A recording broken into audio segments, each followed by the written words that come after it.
to having a chance to work with her again. I started getting information about the California cases, and things didn't really materialize in California. Now jump ahead a year and a half, and they start to go forward in New York with some other cases. So now, by this time, I have read a lot of media coverage about all these accusations against Harvey Weinstein. I was feeling a little hesitant about the case, you know, and I thought to myself, if I'm feeling this way, why don't I recommend another expert to them? So I recommended another expert, someone that I work with close. She is a professor at a university in Nevada. And she also had some expertise that goes beyond my expertise that I thought would be appropriate for his case. So the New York lawyers hired my friend, my collaborator, my friend. They watched her testimony in a different case and they liked her. And I thought, well, this is good. If I feel some discomfort, I've solved this problem. Excuse me a second. Robert, I'm being interviewed by some journalists, people in Iran. I'll call you when it's over. Oh, don't worry, I gotta go. I'm actually on a Skype with them right now. So bye. I'm sorry, my brother just had heart surgery, so I really didn't want to ignore his call. So, okay, so I thought, okay, I'm done. But then Harvey Weinstein consulted with a quite a famous lawyer in the United States named Alan Dershowitz, who is somebody I've worked with before and known for years. And he said, you really need to have Loftus on this memory issue. So Weinstein goes back to his attorney, said, I want to have Loftus too. And I'm kind of thinking, well, the judge isn't going to allow this because the other expert is going to cover the memory part as well as some additional material. But the judge admitted the request. And so now it's not like why I did it. It's like why I didn't back out, why I didn't just say no. And you know, there were a couple of reasons. If I had said no at that point, it would have been for very selfish reasons. It would have been because I was seduced by the media coverage about his case, and I have been screaming at people for decades, don't let the media decide who is guilty and who isn't. Don't let sensationalized media stories that can influence public opinion decide who goes to jail and who doesn't. That's not the world we want to live in. So I didn't want to be seduced by the media coverage. And I also feared that taking this on would hurt my ability to help other people in the future or hurt me in some way. And if I walked away from a defendant for that reason, I was going to feel like a coward. So that's the fuller story. And, you know, it may not be that satisfying. Yes, I've explained why I didn't back out, but I hope you understand that I was sort of already in, and it would have meant backing out. I certainly did not do it for money.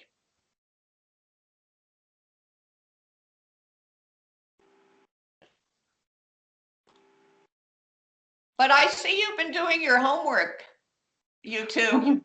You've been doing your homework. I can't wait to see what else you've been reading. It's all my colleague here. I'm just a translator here. Oh, okay. So he's been doing his homework. Okay. Yeah. If you would like to see a copy of my actual testimony in the Weinstein case, I'm happy to send it to you by email. Certainly, yeah.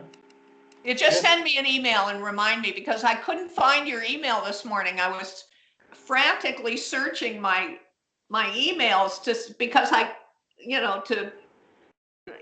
to see whether we were going to do this on Zoom or on Skype, and I couldn't find the email. So send me an email. Yes, certainly. آقای ملک جان. شما داشتید ضبط میکردید صدا رو؟ بله. پس اون دو تا تیکه‌ای که چون سوال اول اینا ویدیو در حال ضبط نبود، پس داریم. بله. خب خدا. Next questions. سوال 2 4 کدوم؟ 4.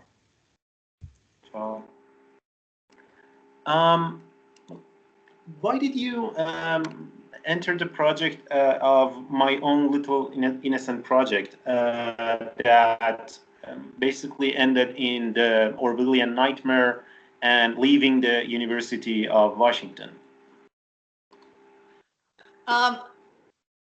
Well, okay, in the late 1990s, when we in the United States were in the middle of the memory wars, where for quite a while people had been going into therapy and, coming out of this, going in with one problem, maybe depression or anxiety or whatever, coming out of this therapy, believing that they had, massive sexual trauma that had been repressed in their unconscious. And when I began to work on some of these cases and look for what evidence is there that you can be raped for 10 years and be completely unaware of it, there wasn't any credible evidence. So along came a psychiatrist named Corwin, who claimed to have the new proof of repressed memory. And he had this woman, Jane Doe, who had supposedly repressed her memory of sexual abuse by her mother and recovered these memories. He had interviewed her when she was a little girl, 5 and 6 years old, and he interviewed her again when she was grown up. And he captured, he thought, on videotape, the return of the repressed memory. He presented those videotapes at meetings. He wrote an article in which he provided excerpts of these tapes, and he called her Jane Doe. And I was very suspicious about this work.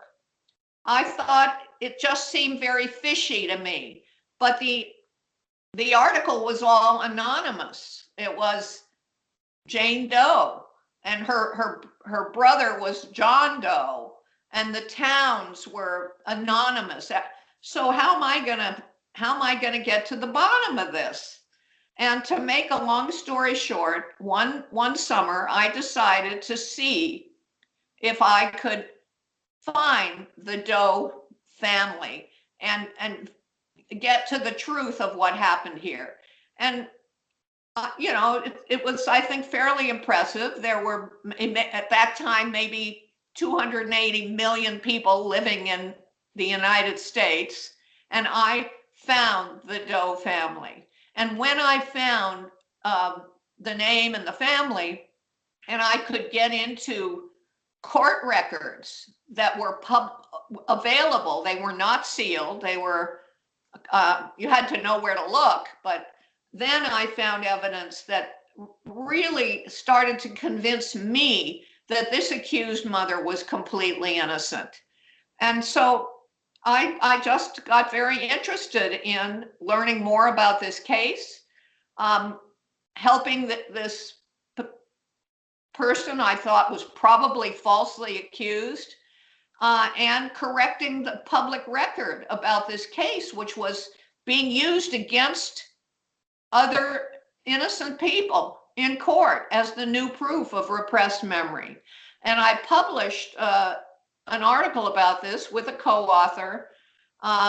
We kept everything anonymous. She was still Jane Doe. But she did not like that article.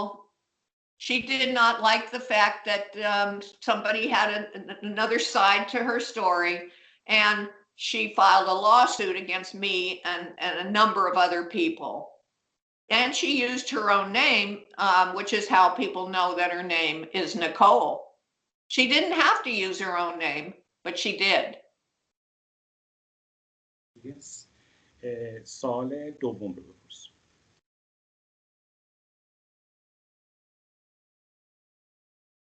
صدا نداره. الو، صدای منو دارین؟ بله بله. میگم میخوایم بپرسم اون شکایت به کجا رسید؟ درست، البته چیزی میدونم چی شده که اوکی. سوال چندم بپرسم؟ دوم. دوم. Okay. The very thin barrier and sometimes invisible barrier between memory and imagination. What's that, and what's the empirical evidence for that? Well, let me step back a bit and say, I mentioned that sometimes these patients were going into therapy and they were going in with one kind of problem: depression, anxiety, an eating disorder, dissatisfaction with their life, whatever. They're coming out with a new problem. They've got memories for, well, in one case, a decade's worth of rapes that were supposedly repressed into the unconscious. So what is going on in this psychotherapy that is leading these patients to this revelation? And one of the things that sometimes happens in psychotherapy is guided imagery. So the patient reports the symptoms and the therapist says, you know, people I've seen with those symptoms, most of them were sexually abused as a child. I wonder if anything like that happened to you. And even though the patient denies any sexual abuse, the therapist says, well, why don't you close your eyes and just try to imagine who might have done this to you? How old might you have been? Where might it have happened? So what does this guided imagination do to people who didn't have the experience? And I and a number of colleagues and others have looked at how, when you take people through a guided imagination exercise, people can start to believe and remember in things that are completely made up. And that's just one example of how an imagination can then come back and start to feel like it's a memory. Yes.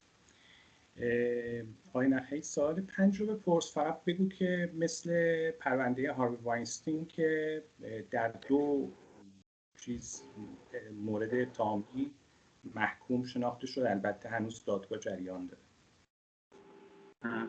بعد من یه سوال پیشنهادی هم دارم، حالا یا الان بپرسم یا بعدش، اینکه آیا تا حالا تو دادگاهی شده که یه همچین فرآیندی طی بشه و بعد مشخص بشه که این خاطرات واقعی نبودن و متهم تبرئه بشه؟ آره. حالا میتونی ادامه همین سوال بپرسی اتفاقا.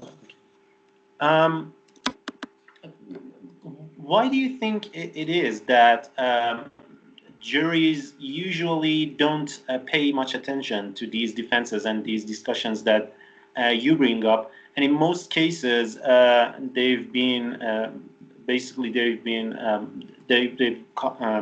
voted for guilty, the defendant? And has there been any cases in which the court decides and the jury decides ultimately that the memories were false indeed, and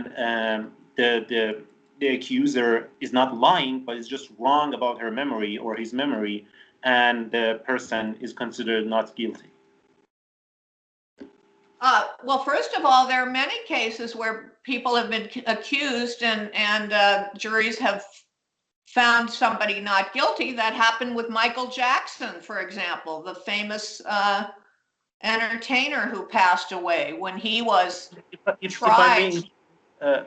for a moment, not necessarily the case is that the jury decides there's not enough evidence to consider the person guilty.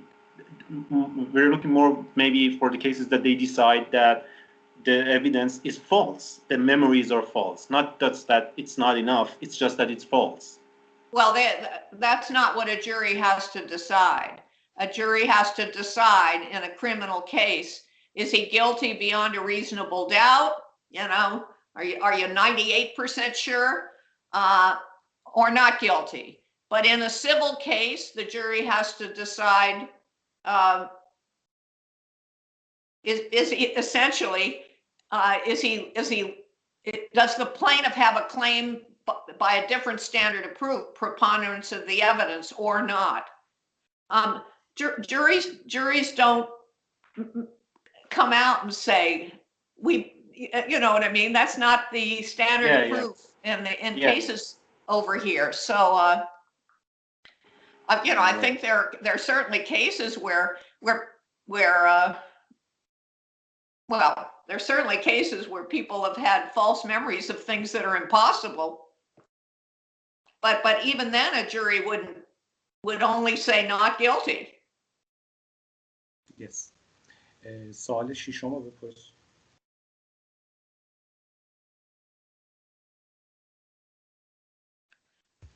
You know, even in the Weinstein case, I'll just mention that, you know, the jury found that he did some of the things he was accused of, but not all of them. Yes. سوال ششم. In the past 2 years, there's been a lot of accusations against a couple of famous Iranian men, artists in the field of arts, music, and other areas. One of them was even published in the New York Times against one of the most famous Iranian painters. He, of course, has rejected all the accusations, but a lot of women believe that the Iranian justice system has a bias and doesn't follow the case of this man. Is it possible to consider these accusations made up, imaginary? Well, made up, imaginary. I don't know that those are necessarily the best words or the kindest words to use to talk about somebody who is reporting something that perhaps did not happen. But there are people who are well-intentioned, who report things that they believe happened but did not happen. And we know that happens. So I don't know enough about the case in Iran, and that he's a painter. He's a famous painter. Yes, he's basically one of the most famous painters alive in Iran. Aydin Aghdashlu. I don't imagine you've heard of him. But I'll be interested to, especially if there's an English language article about his case to read after this, what you're referring to. But so, you know, it's hard to know. The accusations could be completely accurate and true, or they could not be true, or some of them could be true and not others. Because that's another problem, when sometimes there is an actual case of abuse and it gets a lot of publicity, then a whole lot of other people come out of the woodwork and say, me too, and not all of those are true. Yes. آقای نخیب اینو بپرس که این سوال با توجه به این بوده که این نقاش این رو مطرح کرده که من هیچ وقت به زور کاری انجام ندادم و شما هم بارها گفتید که ممکنه یک خاطره‌ای تو لحظه اتفاق افتادنش تروما نباشه ولی بعدها از سوی فرد قربانی به صورت تروما تفسیر شه. In the case of this painter that we talked about, he has said that I have never done anything by force. So basically, yes, something happened, but it wasn't by force.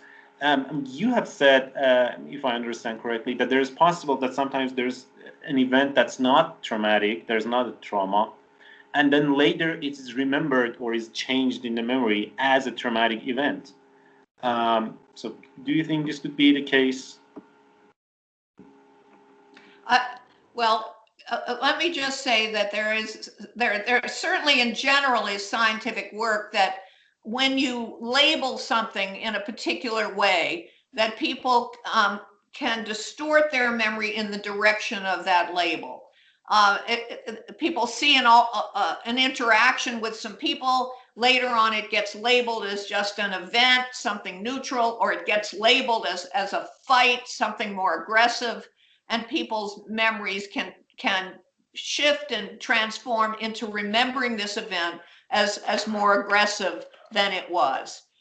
So it's certainly possible, and I believe that this has happened in some cases, that people have experienced something, ambiguous, and then there is publicity that describes an individual in terrible terms as a bad person. A friend says, well, I think that's rape because you'd had a few drinks, and an individual can start to interpret it as something more aggressive, upsetting, and inappropriate than they would have had they not been exposed to this post-event contamination. Yes. من ببخشید تو این بحث باز ببخشید یه سوال فقط دیگه من میخوام اضافه کنم، اینکه توی یه مواردی هست که اون اتهام زننده میاد میگه آقا من همون موقعی که این اتفاق افتاد برای مثلا این 5 نفر ماجرا رو نقل کردم و اون 5 نفر میان میگن آره این به ما گفته بود. آیا تو اون مورد هم ممکنه کل این جمعیت دچار همچین خطای ادراکی شده باشن یا نه دیگه اونجا میشه؟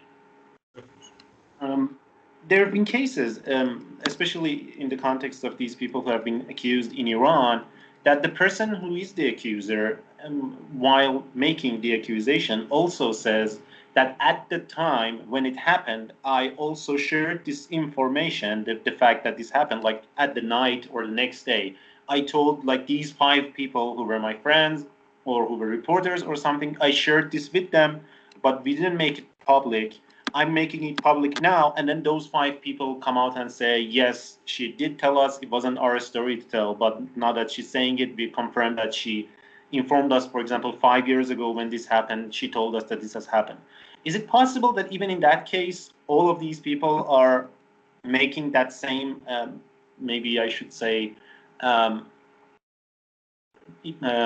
mental error, cognitional error, or is it that in that case we could be sure that yes, this is true, this is not a memory that's been edited somehow? Well, some people do feel that if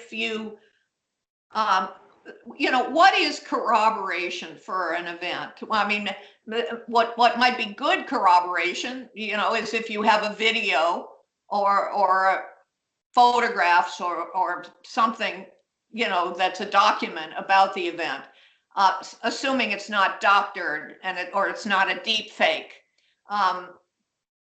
But some other people think that if you told someone soon after the event, that would be a kind of a lesser, but some bit of corroboration. And to the extent that you have that, that does tend to support the accusation. It doesn't mean it absolutely 100% is accurate, because someone could be led to believe that the event was inappropriate soon after the event and then share it and then share it again 5 or 10 years later. So you just need to know a little bit more about the facts of the specific case and the sharing. Yes. آقای نخی فقط سوال 7 و 8 رو که میخوای بپرسی عذرخواهی کن، بگو که این حوزه شخصیه، میتونید که جواب ندید. Before I ask my next two questions, I have to say that these questions are a little bit more on the personal side, and you could just refuse to answer them. We would understand. Um, Before I ask it, I have to say that. Um, Apparently, in your youth, when you were a teenager, in your diary, you have mentioned yourself being happy.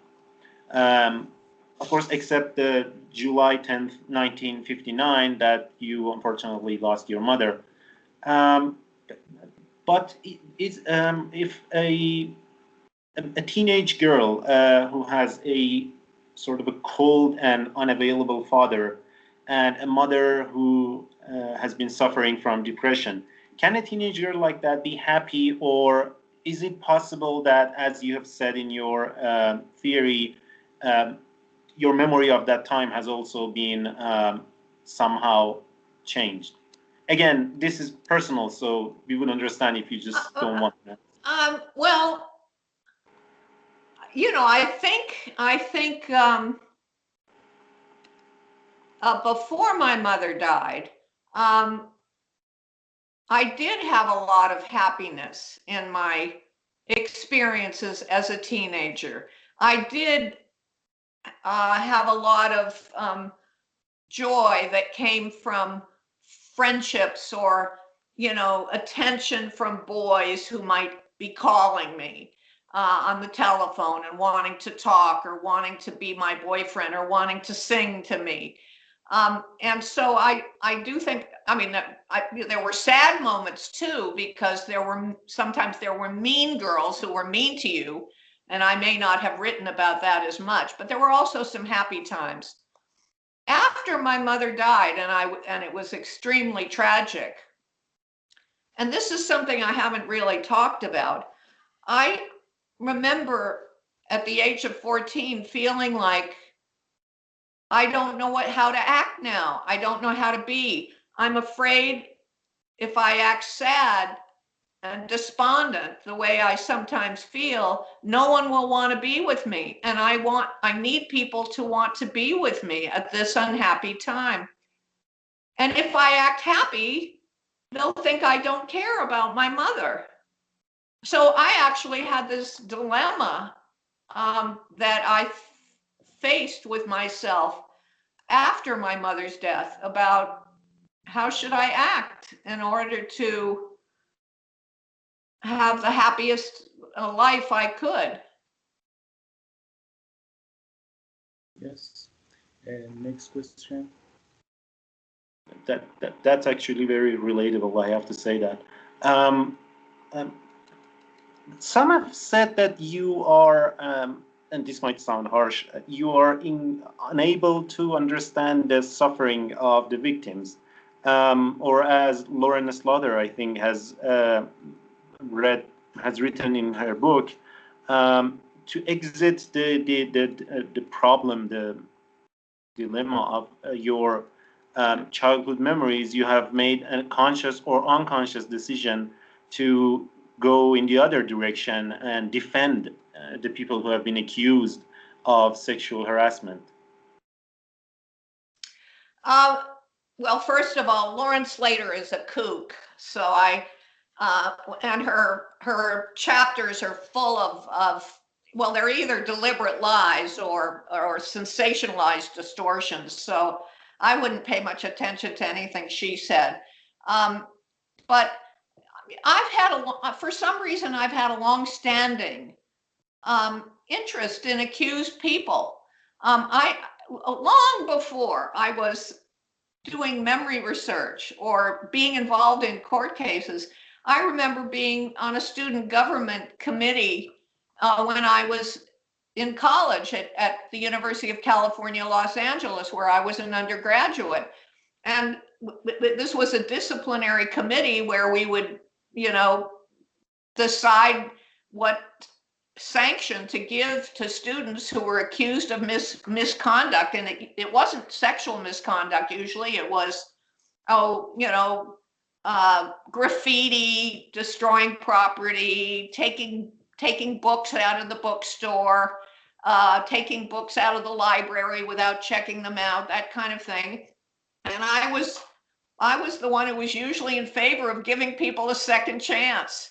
So I think I've always kind of had a sort of sympathy for people who've been accused of things long before there was Harvey Weinstein. Yes. سال نهم. You're a very famous and influential researcher of memory, and have been doing research on this topic for 45 years. Is the fact that you say our memories are constantly, our brains constantly reproducing memories, and it's possible that the truth is just not archived in them, does that not decrease the value and the importance of memory? But after all, people put less importance and value on a person that's not constant and is constantly changing.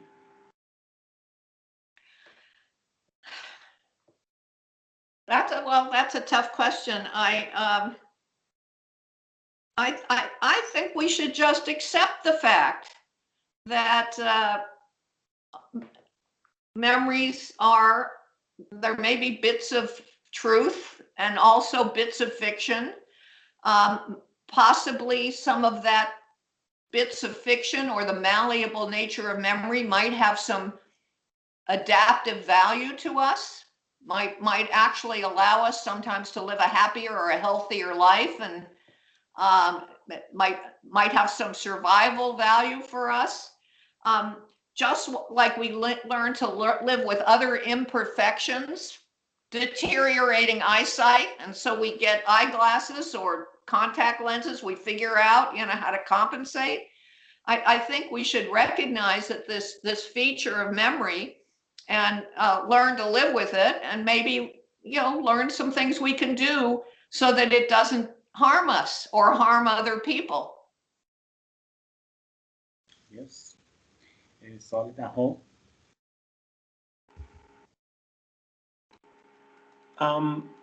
One of the challenges about your theories and your ideas about the role of memory in trauma is that the experiments have been done in labs and the variables are controlled. Is such a thing can be generalized in the real world with that kind of basically challenge? It's true that many experimental psychologists, and I included, do experiments in laboratory settings, but our work and our findings are complemented by work that is done out there in the field, out there in the real world. And I'll just give you a few examples.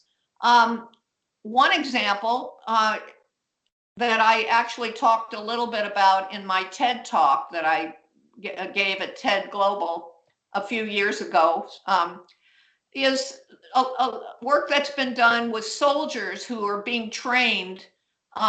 They go to survival school, they're being trained, and they're learning what it's going to be like for them if they're ever captured as prisoners of war.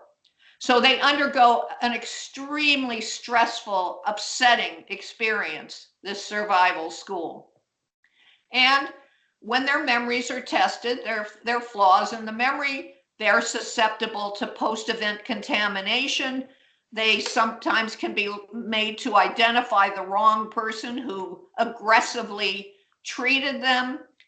So here is just one example, and there are others, of people who are going through a naturally very stressful experience, and we're studying their memory, and the findings complement some of the things that we're learning in the lab.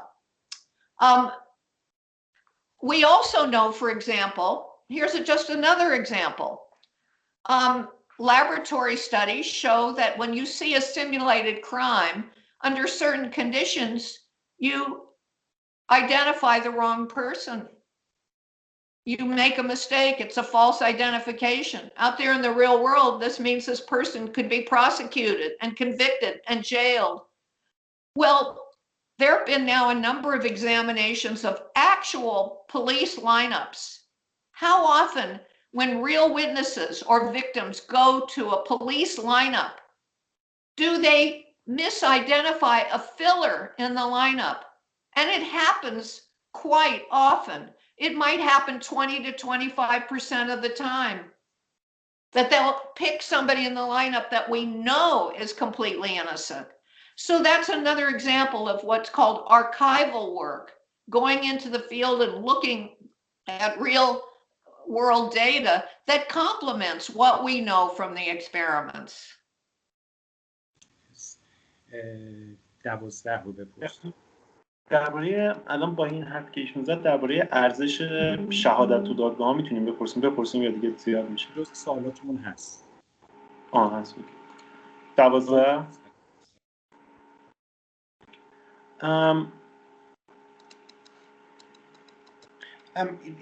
It seems when you publish a book called The Repressed Memory, the Legend of Repressed Memory, your judgment, your prejudgment of any repressed memory is that they are false.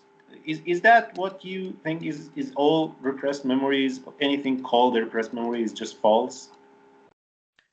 Well, let me answer that question in two ways. First of all, in 1993, I published a major article called The Reality of Repressed Memories. In 1994, I co-authored a book called The Myth of Repressed Memories.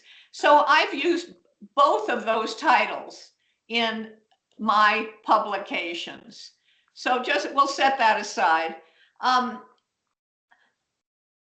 I believe that there is evidence that people cannot think about things for a long time and be reminded of them. They can even not think about very upsetting experiences that they haven't thought about for a long time and be reminded of them. Any memory scientist will understand that you can present somebody with a retrieval cue and they can think about things that they have not thought about in a long time. That happens. But whether that's ordinary forgetting and remembering. Whether there's something that's too extreme to be explained by ordinary forgetting and remembering, whether you can take 10 years of horrific brutalization, banish it into the unconscious, reliably recover these experiences, and you have these pristine memories, and you need to do this in order to heal yourself as a patient. For that, there is no credible scientific support. One day we might find that support, but I don't think we have yet. اوکی. آقای نقی الان اون سوالی که گفتی رو بپرس. شهادت تو دادگاه. What happens to witness testimony in court with all these this new or this basically this doubt about memory? What happens to the idea of witness testimony in courts, or what should happen rather? Memory scientists have proposed a number of reforms or procedural changes in the legal system that might minimize the chances that someone will be falsely convicted based on faulty memory. And some of those suggestions have to do with the way police do their business, how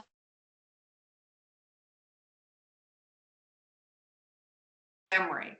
And there are a number of suggestions that have been promoted for the last few years. But there are other suggestions about what can go on in a jury trial. And I don't even know in Iran whether you have jury trials or judge trials or how the trials are conducted. But we have jury trials here, and there is a strong recommendation that jurors need to be educated about the workings of memory, so that when they listen to a witness's testimony and other evidence in a case, they're deciding the case based on accurate knowledge about memory, not based on misconceptions that they have about the working of memory beliefs that they have that are contradicted by scientific findings. اوکی. سوال 11 رو بپرس.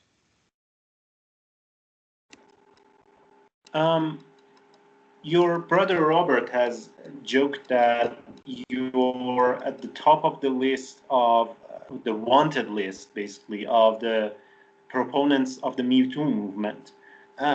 What's your opinion as a psychologist about this movement?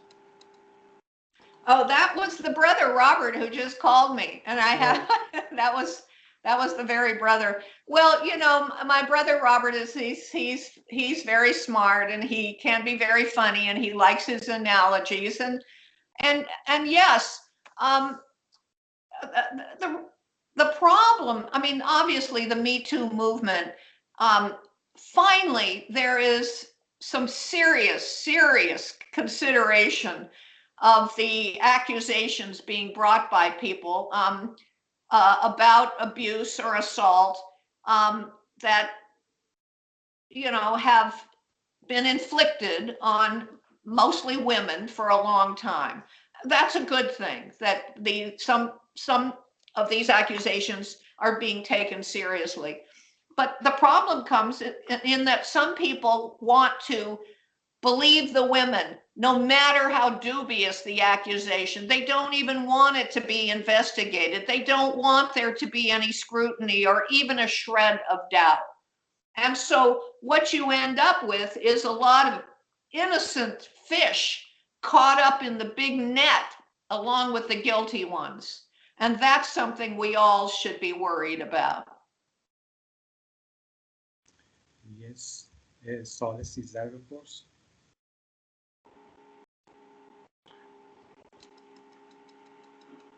You've been in a lot of very famous criminal cases, the Ted Bundy case in the serial killings, the Abdul Basit al-Megrahi in the Lockerbie incident. And now that there's been some time passed after these events, if those cases were happening today, would you still be interested in getting involved in those? Or rather, has there been any case that you've been involved in that you now regret getting involved? No, I don't think. Well, first of all, the Lockerbie bombing case, I was involved in that case after the convictions, and when there was the consideration that maybe, possibly, this had been a wrongful conviction. And when I had a chance to analyze the eyewitness testimony in this case, there were some serious problems with the eyewitness testimony of a shopkeeper who claims that the defendant had purchased certain clothing from a little shop in Malta that had been wrapped around the bomb that was in the plane that blew up over Lockerbie. So I certainly don't regret any involvement in that case, because there were so many problems with the eyewitness testimony, and I wrote an article about it, which I have a link to on my University of California website if you want to see for yourself what the problems were. I can't say, you know, I'm not happy about getting my big lecture canceled by New York University. I'm not happy about getting screamed at by a law faculty member at the buffet table because I happened to testify for an unpopular defendant in New York. I'm not happy that these, you know, few law students tried to get me fired. I don't like all that attack, but I don't regret what I did, because there is an important principle here. I believe in our system of innocent till proven guilty, and that even the most unpopular defendants deserve a defense. And if you start taking away the defense from the really unpopular ones, then you'll take it away from the slightly unpopular, and then the mildly unpopular, and you can take it away from anyone. Yes. سال 14 رو بپرس.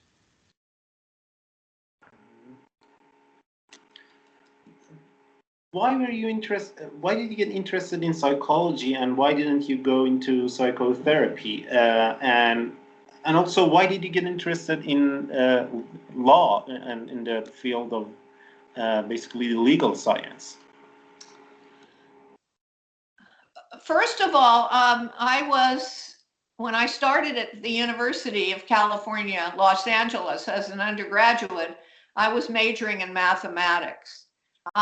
I was probably majoring in mathematics because I was good at mathematics, and it was the one thing that my father seemed to enjoy talking to me about, because he was a prize winner in mathematics when he was in school. So he would help me with my homework, and I loved algebra. I loved geometry. I started college majoring in math. And then when I got to calculus, I wasn't too happy with calculus. It really wasn't that interesting to me. I took some psychology courses as an elective, which we had to do. And I just loved psychology. It was just so much more interesting than calculus.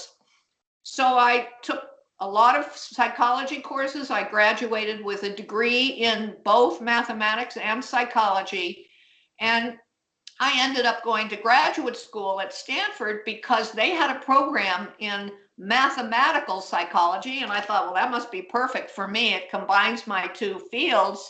But in the end, I wasn't that interested in mathematical psychology and started to do some work with a professor there on memory.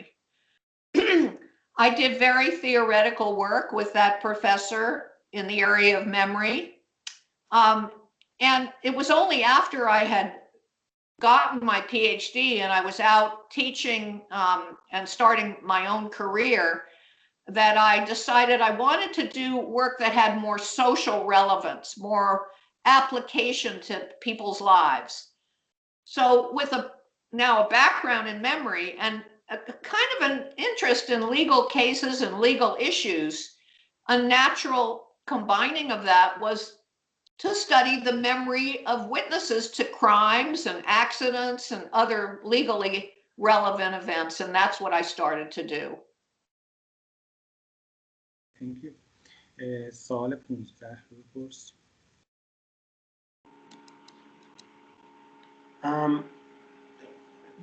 Richard Atkinson in your master's, Patrick Soaps in your Soapies, yeah, in your doctorate, and then Gordon Bover and Jonathan Friedman has been your the professors that you studied with. What lessons, basically remaining lessons that have stayed with you did each of these important professors give to you?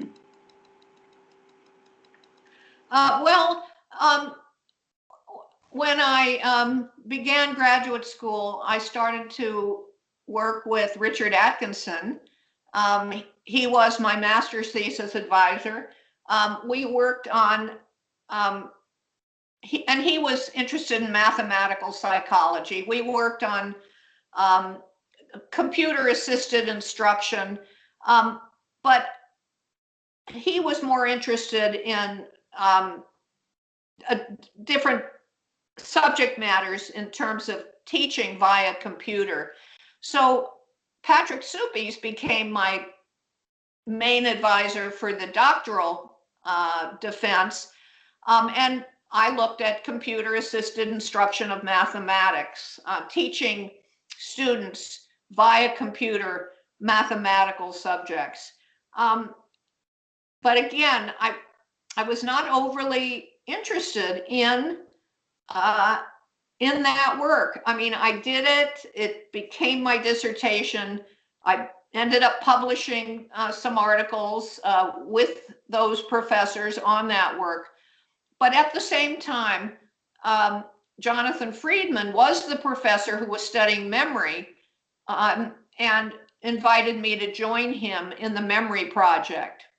And that was really responsible for me getting interested in memory and being able to do an experiment kind of on my own from start to finish, and really to learn what it's like to be an experimental psychologist.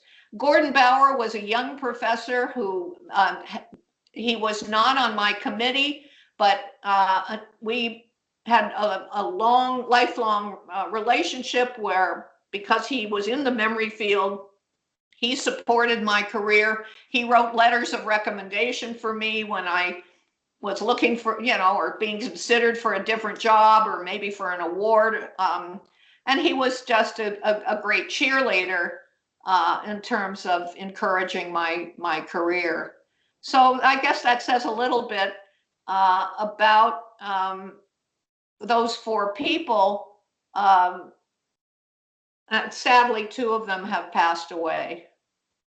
But I will tell you, my PhD advisor, Patrick Suppies, I don't know if you're going to be able to see this, but I just was given the Suppies Prize by the American Philosophical Society. And here's the big award. And I donated the $20,000 to my university. But I'm very proud of that prize. سوال بعدی. Congratulations, and also kudos to you for donating the prize money. سوال 16 رو بپرسم آقای مالک. Is the title of the most influential female psychologist of the 20th century. Does this title bring up any specific or a special feeling in you? Does that mean anything special to you? Well, it's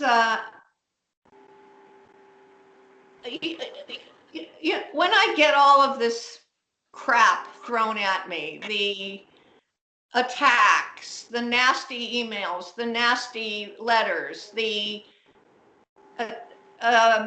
attempts to get me fired, the whatever, all the crap that unhappy people throw in my direction. One of the soothing things is, on the other side, is the gratitude that sometimes gets expressed especially by falsely accused people that I've helped along the way. And those awards and honors help a lot to just remind me that I'm on the right track,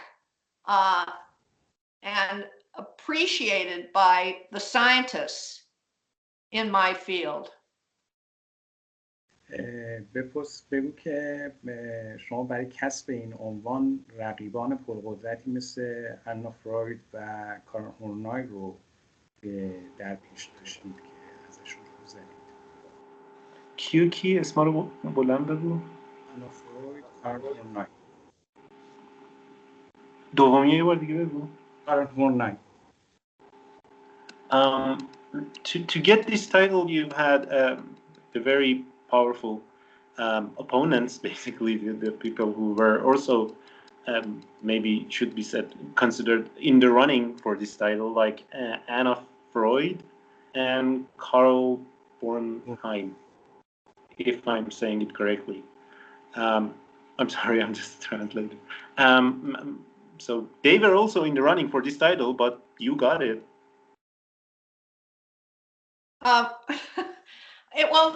That could be, you have to look at how that list was created by the Review of General Psychology.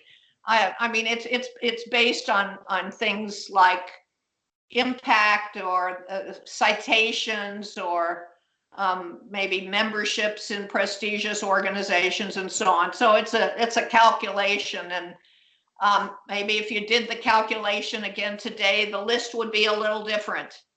I don't know that Anna Freud would be much higher. You also have to remember that at the top of this list are a number of deceased white males, like William James or Jean Piaget or B.F. Skinner. Yes. سوال بعدی رو بپرس.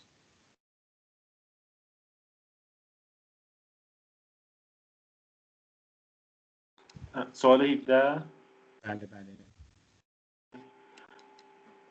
After 45 years of research and intense work in the field of cognitive psychology, what do you think you've added to the field of psychology? And in the coming years, what else do you think, do you have in mind that you wish to add?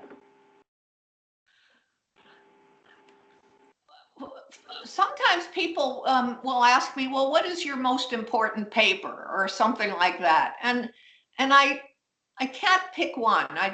There's not one favorite child. I think that what I've contributed is a body of research. And it's in those many books and in those hundreds and hundreds of scientific articles that really lay out and expand our understanding of the malleable nature of memory and teach us a lot about memory distortion, how it occurs, when it occurs, in whom does it occur. Teaches us just how far you can go with people in terms of planting entirely false memories. And I think this body of work has, in some sense, enlightened the world as to a truth about human memory. And that's an accomplishment that I'm proud of. With my students and other collaborators around the world, we're continuing to look at memory distortion and learn more about it. I've gotten very interested in motivated memory distortion, that the idea that you're more likely to accept misinformation if it fits with your pre-existing biases. You're more likely to accept misinformation that maybe makes one of your opponents look bad than misinformation that makes your opponent look good. So this kind of motivated memory distortion is something that we've been looking at in a number of ways recently. I think that this work is now connecting to fake news and this larger problem that we have in society, that people are susceptible to fake news that can be damaging to them.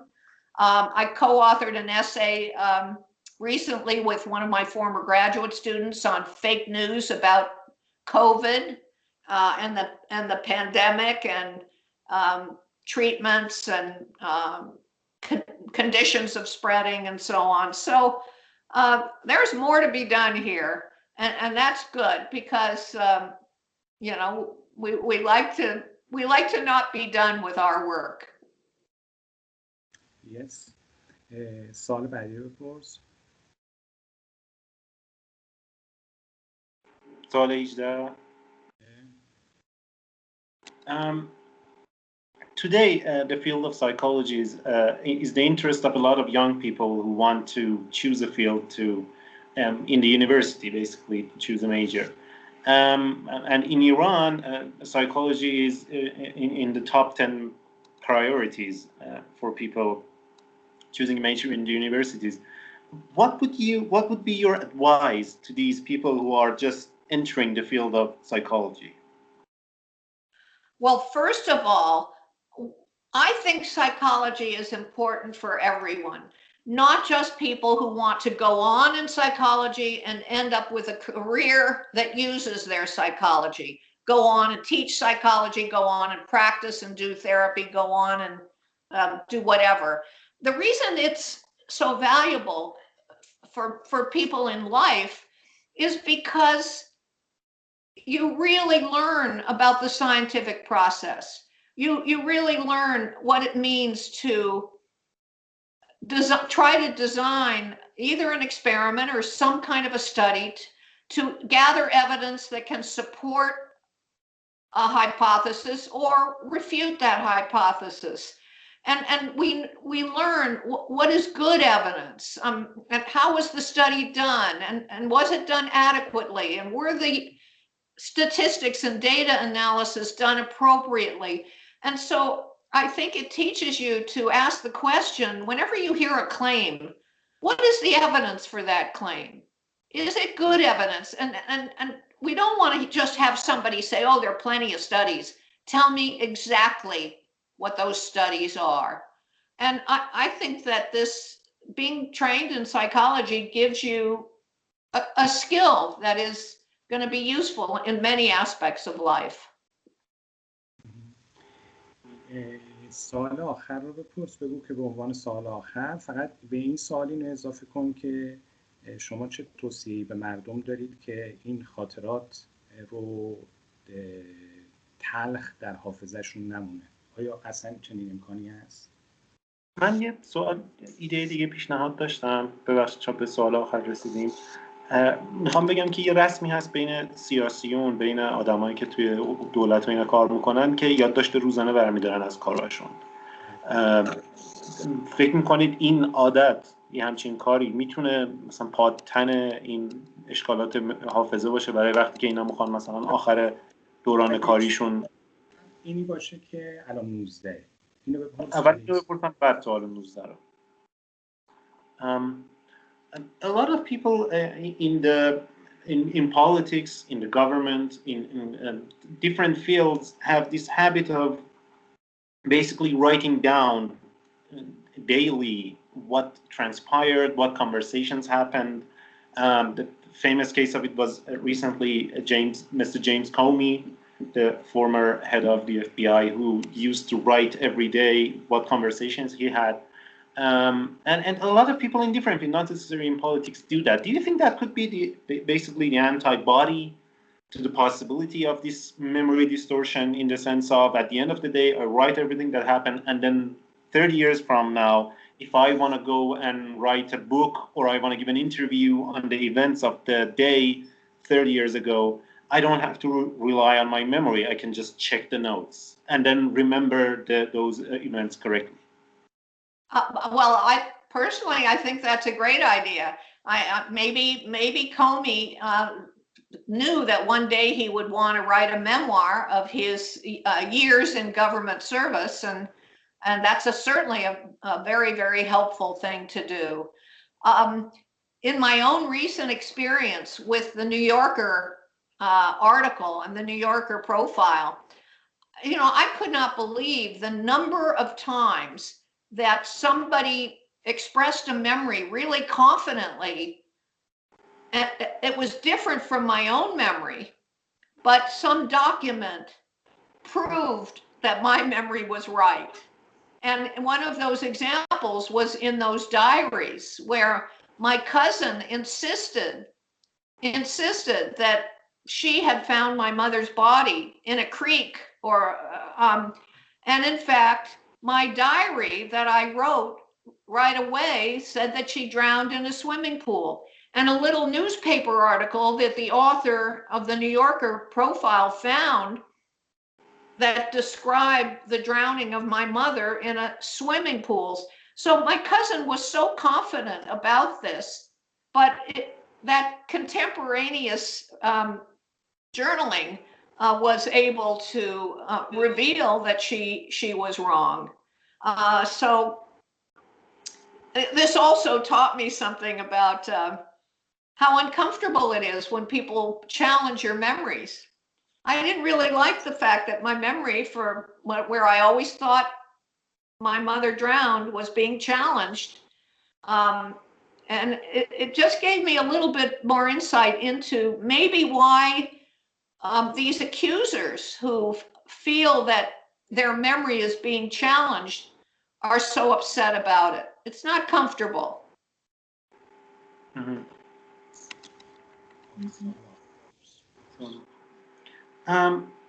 20 years from now, if people in the world are asked about their memories, about the era of the pandemic of the COVID-19.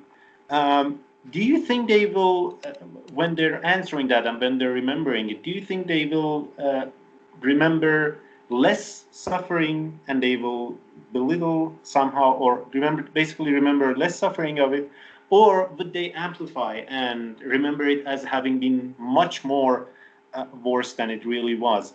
And also, do you think is there a way for people to, when they look back at these times, not remember it in such a bitter way, and not remember it in such a harsh and bitter time? Well, that's a great empirical question. You probably don't even need to wait 20 years. You could get some information from people right now, and then come back to them in a few years and see whether the affect that they express in these memories is in the direction of making it worse or making it less bad. I think that's a great study, and it reminds me of the flashbulb memory studies that have been done so often. I don't know if you know of these usually these are about single traumatic events, not something that's stretched out over 14 or 15 months or longer, but single events.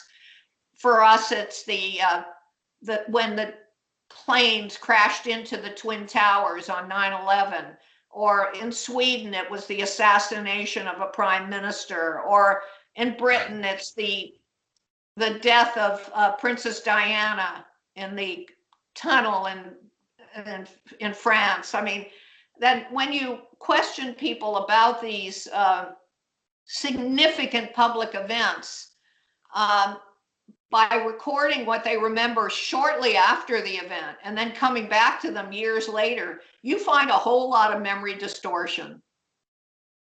People, and I'm not sure, these were all awful events. So I don't know that people ever looked at, was it more awful or less awful, but they've looked at the distortions in memory. And you could do a similar study here that I think would be very interesting. A lot is going to depend on how people live their lives through the pandemic. If they were grocery workers and continue to go to work every day, and their lives might be very different than if you were, like me, a college professor who sat in this office that you're looking at day after day after day, teaching remotely from this office, talking to lawyers from this office and hardly venturing out. It's a little more routine. Okay. Thank you very much, Dr. Loftus. Your answers were very wise. Thank you very much for the opportunity. Will you send me a copy of the magazine? Yes. Yeah, we'll certainly send. I mean, we probably can't send a physical copy, but we definitely will send a file of the published magazine to you. ما چند تا عکس با کیفیت تمام قد اگر برامون بفرستید که روی جلد میزنیم. Also, my colleague has reminded me that for the cover story and for Inside the Pages, if you could send us some pictures of yourself. I could, yes, I have professional pictures that I can send you. So just send me an email again. Yeah, sure. And also thank you from me for the great insight. It was a pleasure and an honor to be part of this conversation with you. Okay, great. Well, thank you. I'll look forward to seeing what this looks like. I won't be able to read it unless there's an English translation, or maybe I could stick some of those characters into, I don't even know how, Google translation. I'm not sure, but whatever. Maybe you could get an Iranian student and they could help you. Yeah, maybe I can find an Iranian student. That's good. Okay. All right. Okay. Thank you. All righty. Bye. Have a good evening. You too. Thank you. Have a good day. Bye. Thank you. Goodbye. Okay. یه لحظه همینجا وایسا. بذار من رکورد